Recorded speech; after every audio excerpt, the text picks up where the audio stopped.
Assalamualaikum. Waalaikumsalam.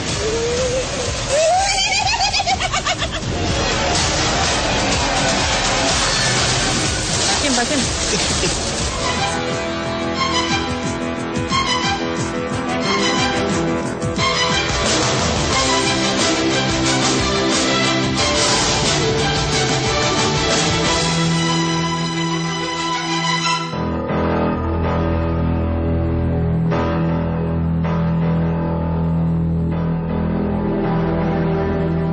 Jalanan, mitos bertebaran.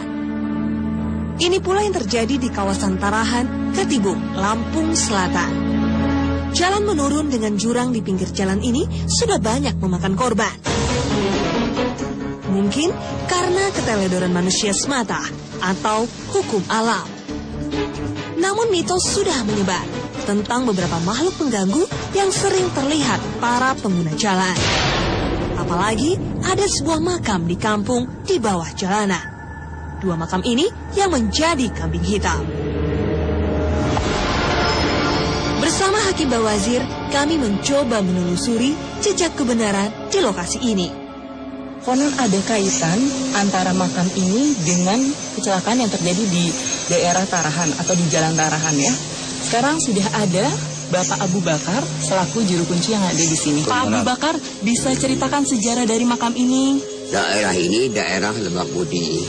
Tahun 1882, di sini katanya ada orang boron. Apa jadi boron diam di gardu, ya di Lebak Budi ini Pak. Buyut saya ini melihara dia. Setelah 1882 sekitarnya Pak ya, kurang lebih, dia itu mempunyai titip. Katanya kalau saya meninggal dunia, makamkan di situ. Di situ ada teman saya, satu ilmu, satu guru dengan saya. Namanya Kine, orang Jawa. Datang dari Kanada, cuman asalnya dari Banten. Terima kasih ya Pak Abu Bakar. Pak Hakim, kita udah sampai di makam ini ya. Kira-kira mitos apa yang akan kita ungkap? Jadi dari informasi awal yang saya dengar, saya terima gitu, bahwa memang turunan Tarahan itu kan sering terjadi kecelakaan maut, Bas. Dan banyak orang-orang yang mengatakan bahwa itu ada kaitan dengan dua makam di sini, dua makam tokoh di sini. Ini menarik untuk kita ungkap, apa benar gitu loh. Orang yang telah meninggal, apalagi mereka ini cukup berjasa dalam penyebaran Islam, melakukan tindakan-tindakan yang seperti itu. Ini yang perlu diluruskan. Selanjutnya, kami melakukan mediumisasi.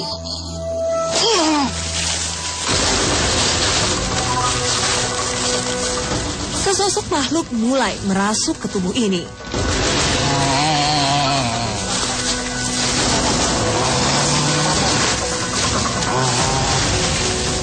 Assalamualaikum. Bisa kita kenalan? Assalamualaikum. Waalaikumsalam. Ya, maksud kedatangan kami ke sini ingin mengungkap sebuah mitos yang beredar di tengah-tengah masyarakat. Saya harap Anda dapat memberikan informasi yang tepat, yang benar, sehingga dapat meluruskan mitos-mitos keyakinan masyarakat yang membengkok. Nama Anda siapa? Bisa sebutkan nama, sebuah nama. Ki Jagat, bisa ceritakan kenapa makam Canggih Pati dan Wakene ini bisa ada di sini? Bagaimana ceritanya? Udah lama. Tepatnya kapan itu?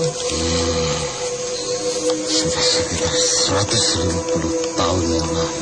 Lalu beliau itu siapa sih sebenarnya?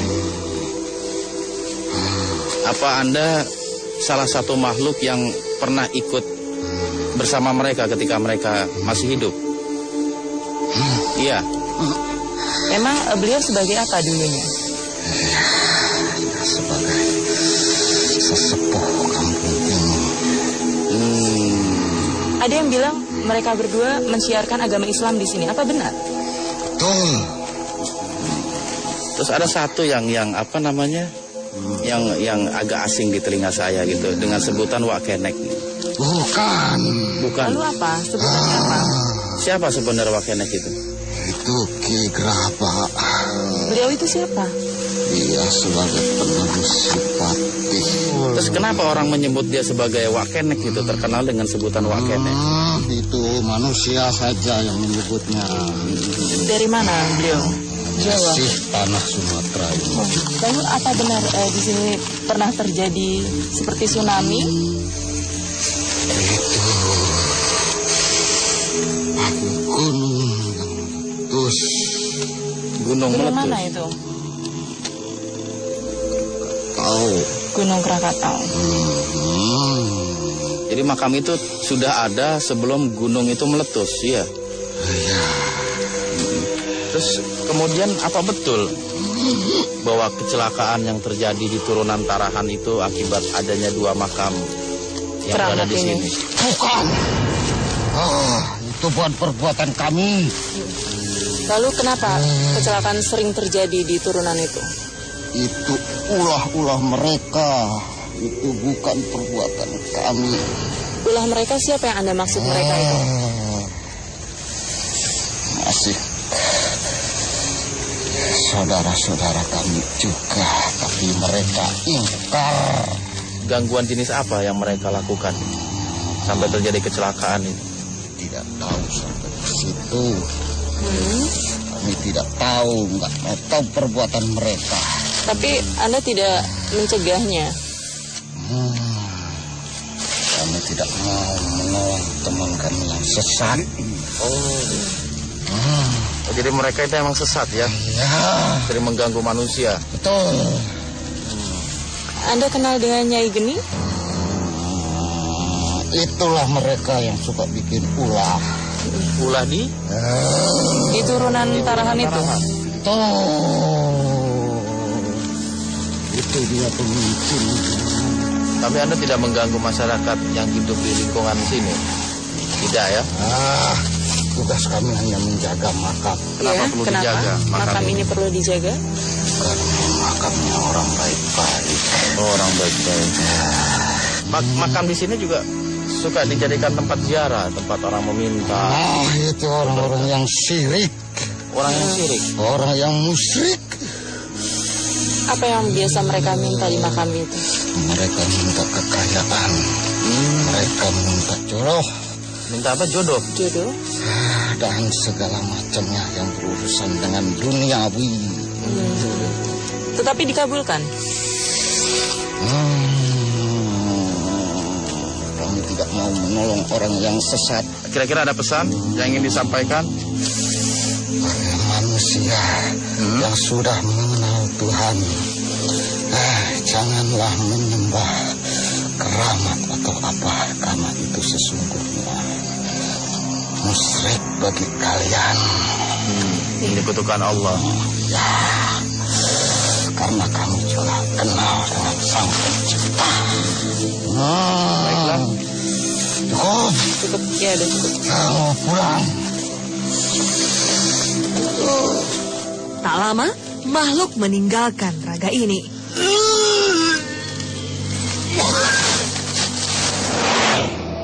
Kami kembali melanjutkan mediumisasi.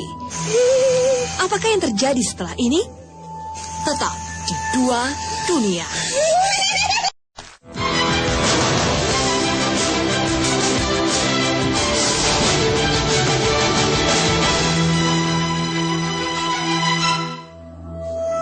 Belum puas mendapatkan informasi, kami melanjutkan mediumisasi.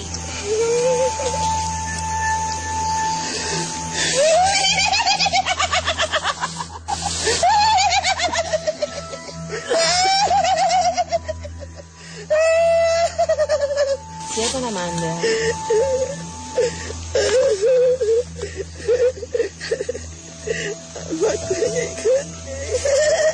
Nyi Geni. Nyi Geni tuh biasanya bertempat di mana? Di turunan Tarahan itu. Pernah menggoda ya di sana ya? Yang kegoda hanya mereka. Mereka siapa yang kegoda Anda? Yang tidak mau memperhatikan. Jadi Anda sering mewujudkan sebagai seorang wanita di sana ya? Wujud yang Anda tampilkan tuh seperti apa? Rambut panjang? Anda suka mengeluarkan cahaya seperti api. Iya. Iya, bila mana ada korban yang ingin ku ambil, aku pasti mengeluarkan cahaya. Korban Anda tuh seperti apa? Mereka yang tidak terjaga. Terjaga dari apa? Mereka ceroboh. Ceroboh? Kadang mereka sombong.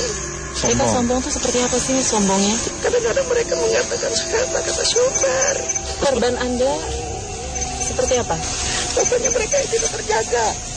Anda bisa menggoda, misalnya ada orang gitu membaca doa, mengendarai kendaraan dengan berzikir. Anda bisa menggoda mereka. Mereka terjaga. Aku takut. Oh, itu yang disebut terjaga. Oh gitu. Kenapa Anda tidak berani? Ada apa terhadap orang tersebut? Aku bergetar. Bergetar. Getar? Karena zikir-zikir tersebut.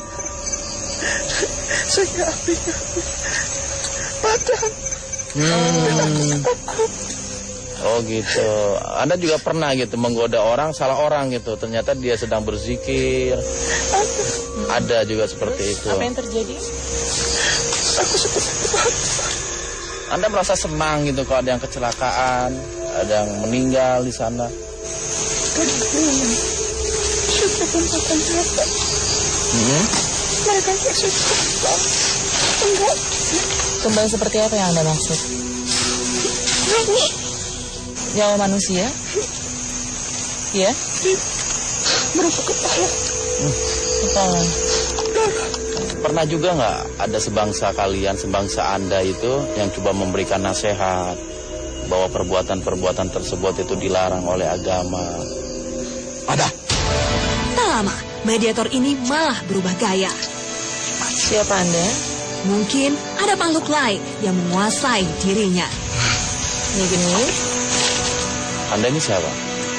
Sepertinya udah beda karakter. Assalamualaikum. Waalaikumsalam.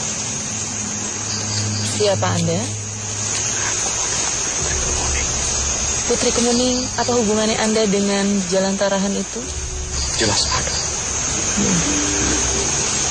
Aku sedang berjaga. Menjaga jalan itu. Dari gangguan. Tapi kata Nyi Geni itu sering banyak korban di situ. Padahal Anda sudah menjaganya ya? Itu ketika Kelalaian. kadang aku telah memberikan isyarat sebelumnya. Isyarat seperti apa yang Anda berikan sama pengendara yang berjalan di situ? Kadang aku melewat dan mereka kaget.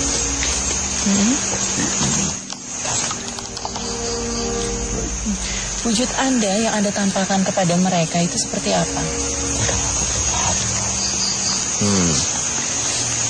Kadang berupa kucing. Kucing? Iya.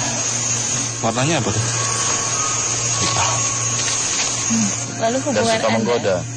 dengan Nyi Geni apa? Dulu aku sepertinya.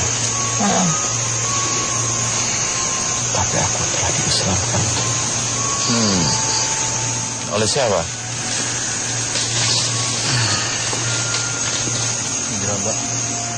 Pemilik makam itu. Ya. Mereka Fatih saya. bertanam jasad di sana. Dari Kigraba atau makamnya. Fatihnya?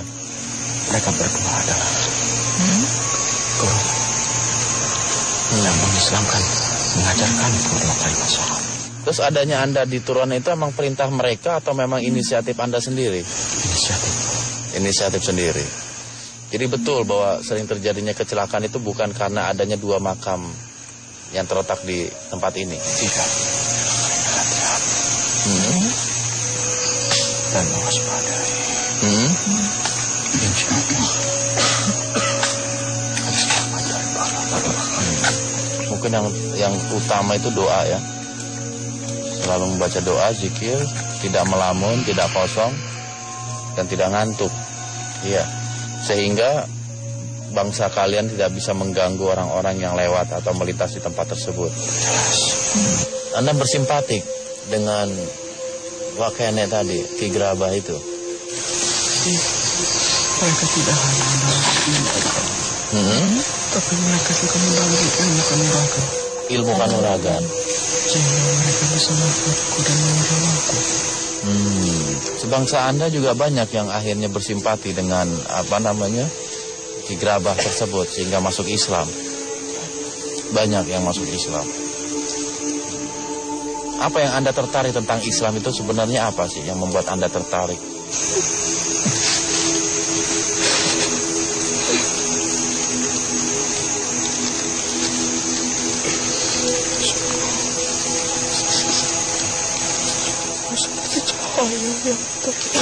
Seperti cahaya yang terang.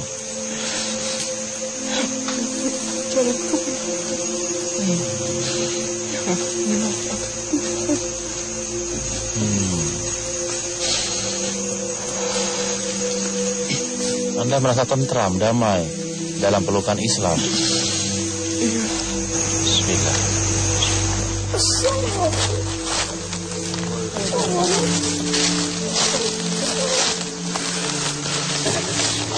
Merasa cukup mendapatkan informasi, kami mengeluarkan makhluk ini. Bismillah.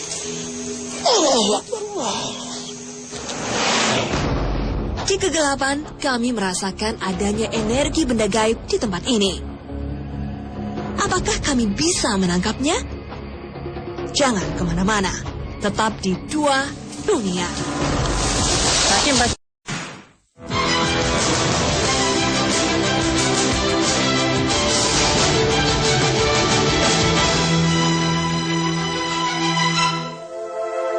Di kegelapan malam ini, ada sebentuk energi yang menampakkan diri. Dia seperti berasal dari sebuah benda gaib. Kami mencoba melacak keberadaannya. Ada energi benda gaib di sini. Dari yang sini. Pak Hakim bisa tahunya dari mana nih Pak Hakim? Tadi saya coba untuk menyalurkan energi untuk mendeteksi keberadaan energi dari sebuah benda. Ternyata memang tempat ini yang banyak tersimpan benda. Saya Pak Hakim udah dapat gambaran kalau benda yang berwujud seperti apa? Ada yang tadi ketangkap itu lima wujud gitu. 5 wujud. Mudah-mudahan kita bisa nangkap Mewujudkannya. mewujudkannya. Silakan Pak Hakim. Oke. Jadi di sini saya coba ingin menangkap ada sesuatu di Mbak Indah coba fokus. Mudah-mudahan kita bisa menangkap, mengambil, Mbak Indah bisa merasakan ada getaran-getaran apa di wilayah ini. Iya. Saya harus memejamkan mata. Ya, nyamannya aja.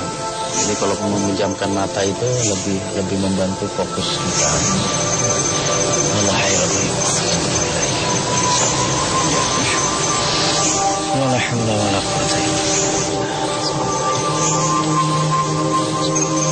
Saya itu merasakan hawa panas dan saya melihat seperti ada bulatan batu berwarna putih.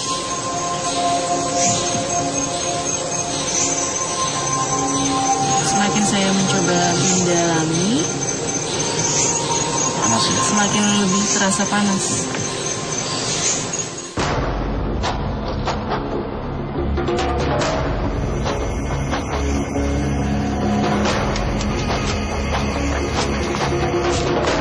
Tiba-tiba, sesuatu terjadi pada Pak Hakim. Pak Hakim. Kami menemukannya hampir jatuh ke jurang. Mas, ini jurang, Mas. Ternyata tidak mudah mendapatkan benda gaib. Awas, Allah.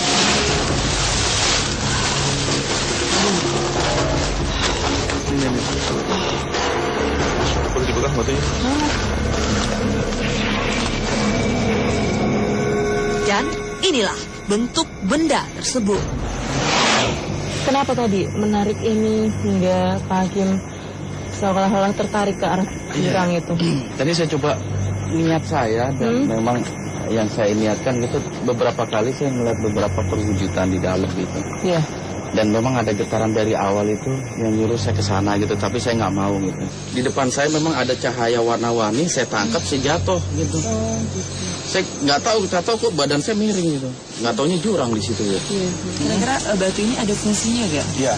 Jadi setiap benda gaib biasanya memang mempunyai maksud-maksud tertentu, fungsi-fungsi tertentu, makanya dikoleksi oleh makhluk-makhluk gaib gitu. Tetapi ya kalau buat saya sendiri untuk menjaga keimanan kita, untuk menjaga hati kita, lebih bagus nggak usah tahu tentang fungsi tersebut gitu. Takutnya hati ini bersandar kepada benda gitu. Ketika benda itu mempunyai energi yang bisa begini bisa begitu, akhirnya batin kita ke benda itu, memohonnya sesuatu kepada benda. Ini semua hanya wasilah saja.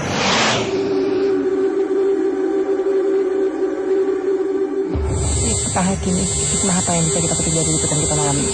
Ya, alhamdulillah ya, perjalanan malam ini banyak sekali memberikan pelajaran yang berharga khususnya umat Islam.